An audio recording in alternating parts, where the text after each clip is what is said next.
Tim here from Retrovolve.com, taking a look at one of my favorite Japan-only Sega Genesis games, Monster World 4, the sixth entry in the Wonder Boy series, which has kind of an interesting history.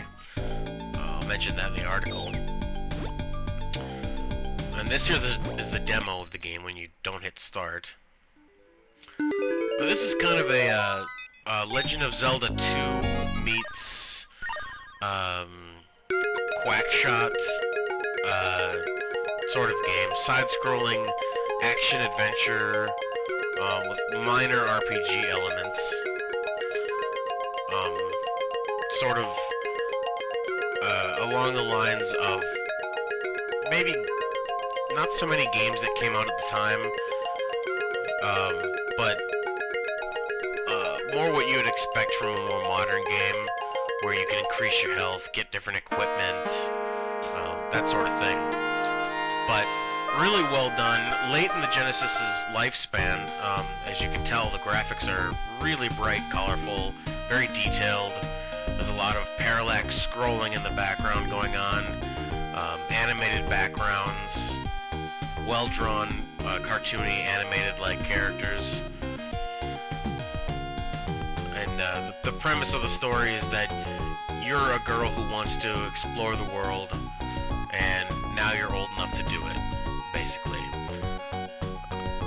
So your family is allowing you to leave the village and set off to see the world.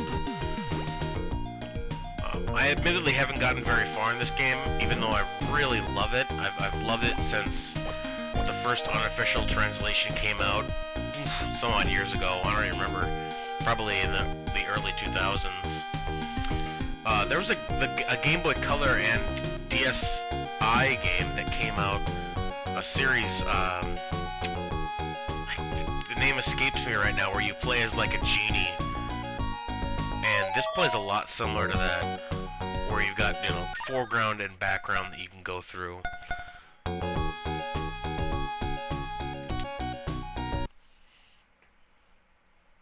The animation is so endearing. There's really cute little animations. The main character, Asha, is drawn really well. I like the whole aesthetic of it. It's got a kind of a Arabian Nights, Aladdin kind of look to it.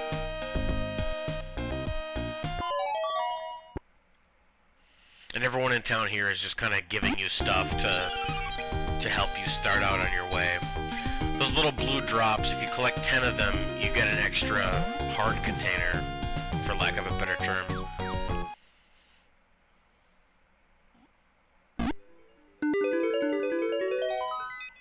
And that Gull crystal there allows you to open up the first dungeon, the Mute Tower, which is where I'm headed right now. It's just outside the village through a little forested area.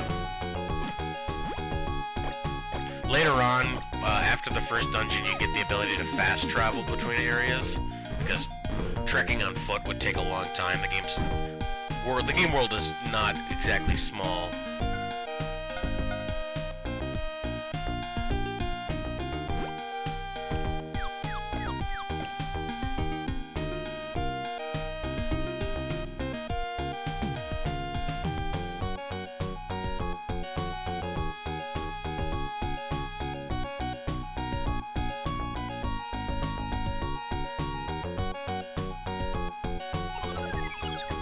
You save at there's old men that you save at, and then you can recharge your health at those fountains with the goofy face on them.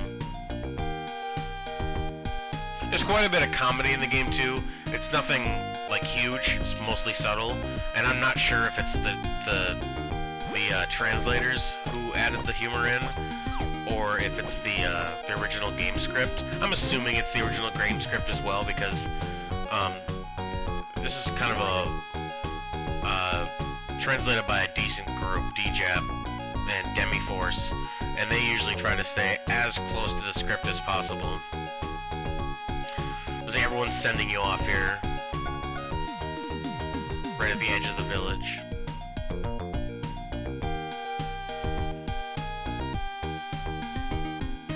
And if you don't have the Gull crystal right there, they'll tell you where to go to get it. Because because you can't open up the first dungeon without it.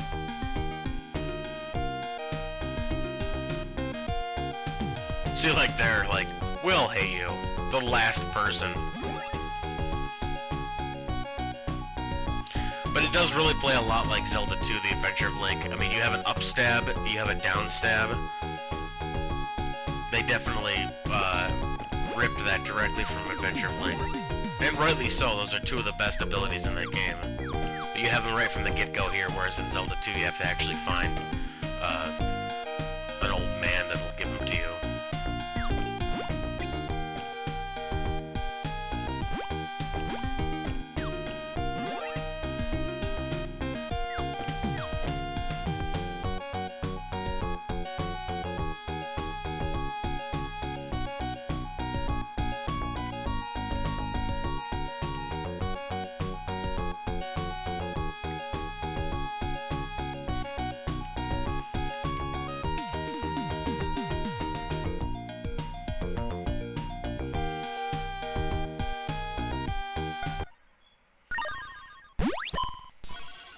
And that's how you save your game. The weird old man puts you into a jar. Really fits in with the whole Arabian Nights type feel to it.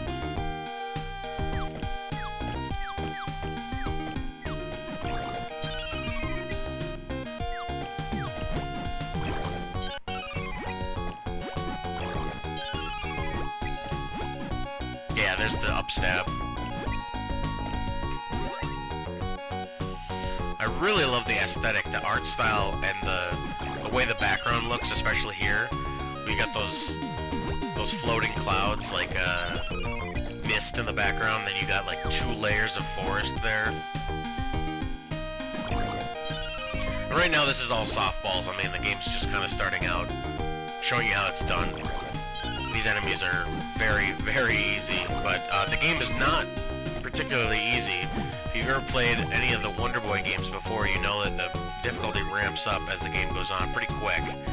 By the time I get to the Mute Tower, there's enemies that take, 3-4 hits, and up there at the top you'll see 3 hearts. That's it. You die, you reload. There's no second tries here.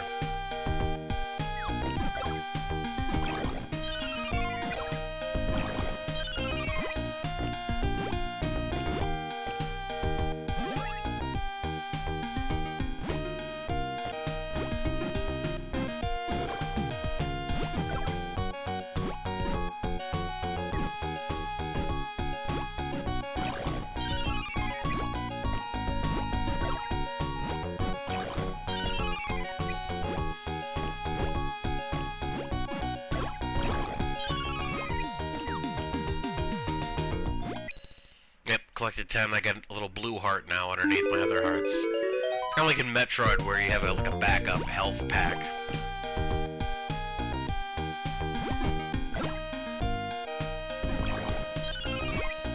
And later on, you can use your coins in vending machines to refill your health. I think there's shops that sell you different stuff. Like I said, I haven't gotten that far into the game, even though I really like it. I just never have actually sat down and played all the way through it. I think I might now, though, having revisited it like this.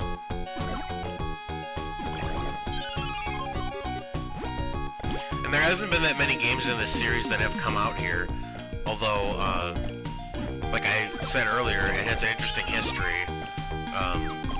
The series started off as kind of like an arcade-style game, and then spawned the Wonder Boy series, went on its own and became more of this 2D RPG adventure style, and I believe it was directly stolen by Hudson, and the formula, the gameplay was stolen by Hudson and turned into the Adventure Island series,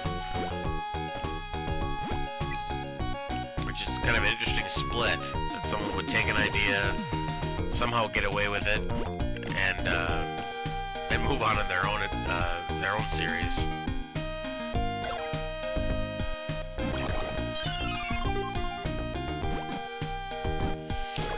Yeah, see, like, now the enemies are they're actually hurting me now.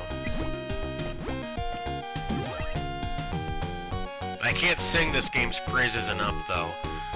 For people like me, who really loved Zelda 2 and wanted more games like that, I was kind of perplexed when they brought out Zelda 3 and later Zelda games that they never went back to that style again. Well, other than the fucking god-awful CDI games that don't count. Because I really liked the whole side-scrolling aspect of it.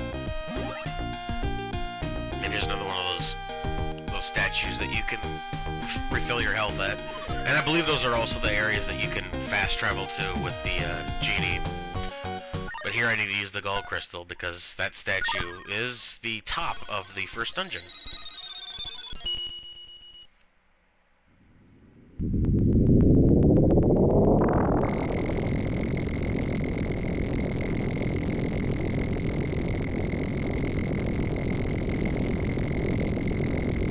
Alright, I'm gonna see how far I can get into this dungeon, see if I can get to the boss, and then I'll come back. So, I've gotten near the end, about to hit the boss, one of the easiest bosses you'll ever see in video games.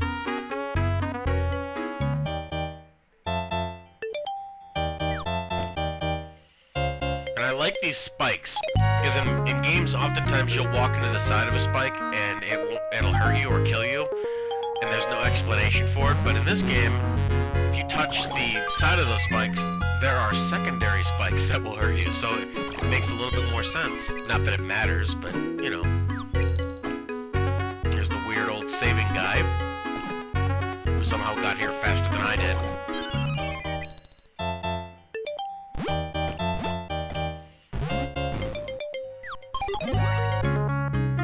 I gotta go through this again.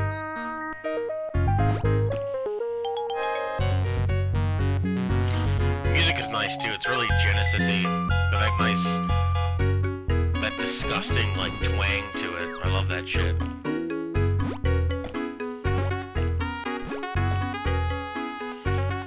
If you listen to last week's episode of the Tim and Andy show, Andy and I go on for a little while about how much we like the Genesis sound chip. And I believe he said it was his favorite video game sound chip. I think mine's probably the Game Boy, but Genesis comes close. It's got a very unique sound to it.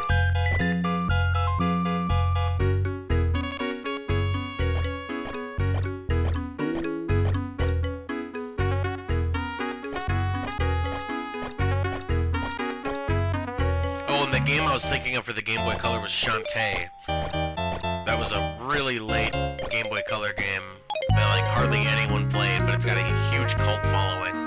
They made a DSi game, Shantae 2, which I did play. And that game's great. Both of those games are amazing. They're unfortunately, well, I don't know about the DSi game because it's a download, but the Game Boy Color game is, I believe, one of the rarer, harder to find Game Boy Color games, which makes sense. It's, you know, it's late Game Boy Color, hardly anyone bought it, and it's really good, so it's gonna command huge prices. Alright, here we have the, one of the easiest bosses you'll ever see. And I got hit, which just tells you how bad I am at video games. But yeah, I like how she's kind of dressed up like a Naga, you know, got that Aladdin feel to it.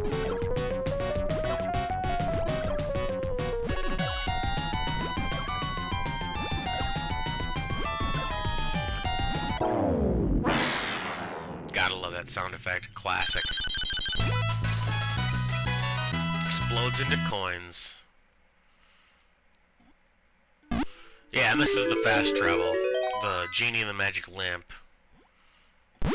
Well, I guess you have to use it here in order to get out. Nope. I'm gonna hit the A button. This weird looking genie with like a spiky pumpkin on his head.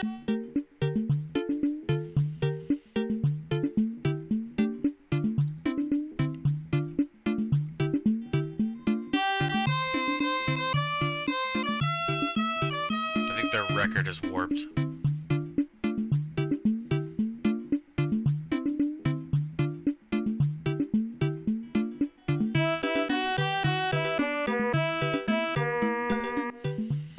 last few things about this game, I suppose.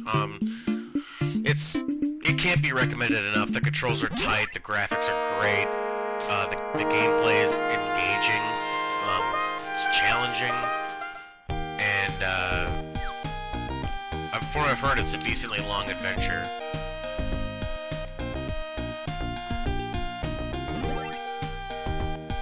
This is kind of like a main hub town. Lots of stuff to do and see. In the other direction, there's a castle, which is where you have to go to continue the story.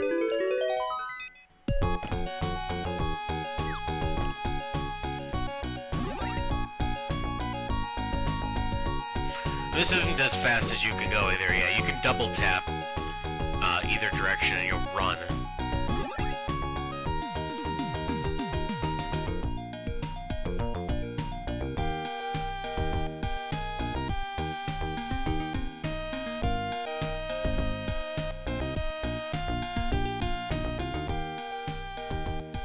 Talk to the camel. Oh, that's rude. So that's Monster World 4, Wonder Boy 6 for the Sega Genesis Megadrive system.